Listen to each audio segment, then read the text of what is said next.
Hi folks, how are you doing?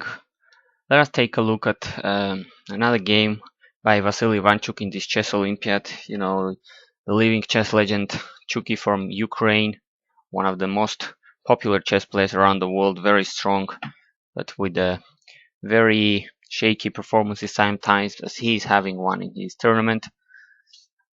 In the fifth round, he played representing Ukraine, of course. On the first board, he played against Uzbekistan, against Rustam Kasimdzhanov, former world champion on those strange FIDE world championships we used to have some years ago. Ivanchuk was white here. Let's see what he did, because so far he's having a shaky tournament, a very bad performance. He plays knight f3. It's impossible to guess what Ivanchuk is going to play, so everybody recognizes they never prepare anything against Ivanchuk because he plays almost everything. Kasimdzhanov plays solid knight f6, and we reach a queen's gambit declined here. The classical one with bishop e7, bishop g5, h6. Ivanchuk goes back. Black castles, e3, and knight e4. If I'm not mistaken, this is called the Lascar defense or something similar. Not exactly sure about the queen, the move order. But this is very fairly typical structure in the queen's gambit declined. And in fact, after this c6, bishop d3, now black takes. Sorry, he doesn't. He first take on c3 with the rook, with the knight. The rook takes back. Now he takes on c4. This is reminding me of a very old line already played dozens of times by people like Capablanca, like a century ago, in which having the knight on d7, as after this move, e5 is a very typical maneuver. I think it's called the Capablanca simplification maneuver or something, by which way, after say white castles, this way black frees his bishop, he counterattacks in the center, and this was considered to be very equal, and it was, I think, very trendy on those Alekhine and Capablanca days. But instead, b6 is another move, it seems, and Kasimdzhanov certainly plays it with confidence. Queen c2 is a move that Ivanchuk had already used in this line with white pieces to play against Carlsen in 2012 in the Wycombe tournament, for instance. Black goes bishop b7, he goes bishop d3, and very naturally black strikes in the center with c5. Black has to try either c5, e5, because this is very, very typical in this kind of structure, in this kind of similar to Caro-Kann or Semislav structure. You have to try c5, e5 to attack white center and have some counter chances. Ivanchuk's plan here is to give a check on h7, king h8, and go to bishop e4.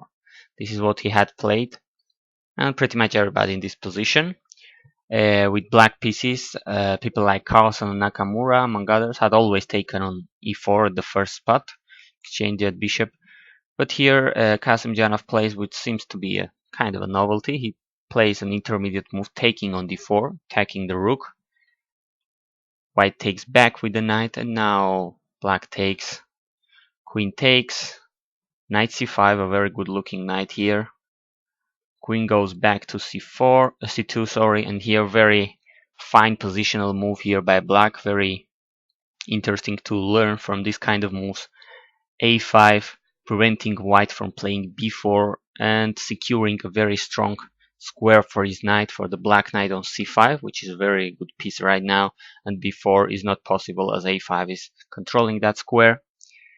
Ivanchuk triples up here on the c file with both rooks to queen, and white has a good control of this c file, but as long as the black knight is on c5, and now it seems it won't be easy to relocate from here, it doesn't make that much effect, white having this control, so this is a pretty much balanced position, I think, very equal.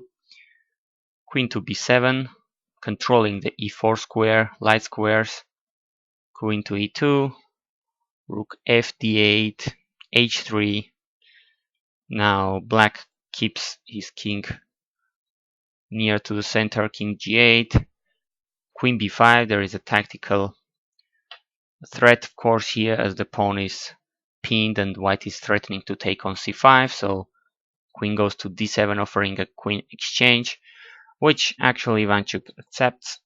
Queen takes, rook takes, and this is seeming fairly equal in game. I think kings go near the center now.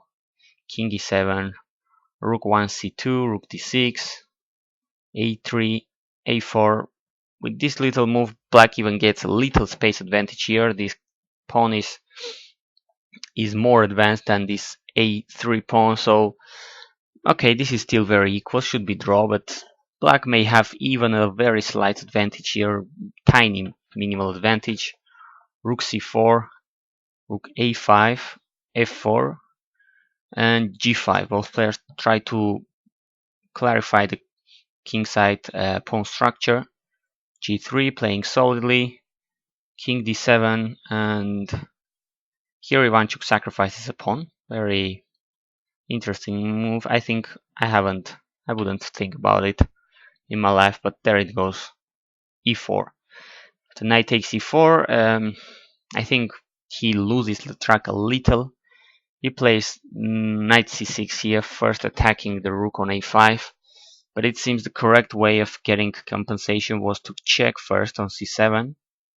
And after king e8, rook c8, and here depending on what black does, white gets compensation to have more or less equal, maybe slightly better position, or if black plays incorrectly, he has having a great advantage. After king e7, the point is that white is winning an exchange for the pawn with knight c6 check.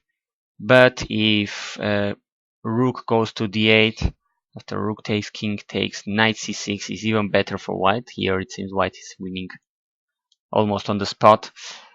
But as I said, on the 34th move, Ivanchuk went with rook c6, knight c6, sorry, straight away.